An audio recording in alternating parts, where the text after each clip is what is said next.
Un mot sur l'épidémie de coronavirus maintenant qui poursuit sa progression un peu partout dans le monde. Valérie, la demande de produits désinfectants est en forte hausse. Oui, vous savez, Cindy, l'inquiétude entourant la propagation du coronavirus, aujourd'hui appelé le COVID-19, bien, ça amène visiblement les gens inquiets à vouloir davantage se procurer de désinfectants. Tellement que dans les pharmacies, la marque Purell, en fait, est difficilement, on peut difficilement s'en procurer parce que la marque répond difficilement à la demande. Dans certaines pharmacies même, on doit limiter la quantité d'achat. Dans certains endroits également, la marque privée de désinfectants se vend d'ailleurs en ce moment 5 fois plus cher qu'à l'habitude. Ailleurs, des distributeurs Purell sont temporairement discontinués, donc vraiment difficile de s'en procurer. On peut entendre quelques réactions. Au niveau du bas de la tablette, c'est des produits qui sont manquants, complètement manquants.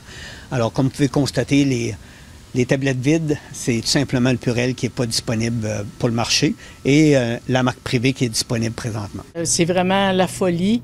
Là, vous en avez 2, c'est tout ce que vous avez? C'est tout ce qui me reste. OK. Il n'y en a pas d'autres? Non, il n'y en a pas d'autres. Il y a quand même des marques génériques que vous vendez, oui. Mais ça, vous ne l'avez plus non plus. J'en ai plus non plus. Ce que vous vendez aussi, c'est des masques en papier, des masques de protection. Oui. Ça non plus, c'est fini. On n'en a plus, puis c'est sûr qu'on n'en aura pas avant le mois de juillet.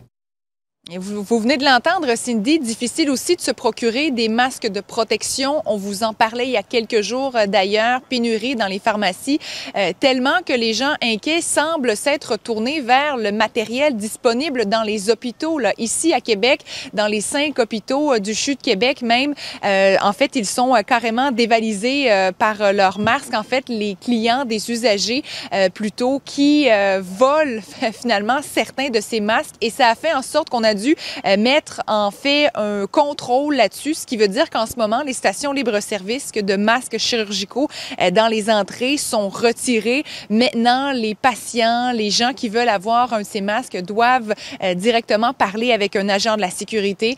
Alors voilà, en terminant, pour vous rappeler peut-être, c'est important de le faire, là, rappeler quelques mesures de prévention de la part de professionnels de la santé à qui on a parlé, qui rappellent que la meilleure prévention, c'est toujours de se laver les mains parce que des masques de protection comme ça, là, ça ne protège pas nécessairement les gens. Donc, se laver les mains, c'est la meilleure solution.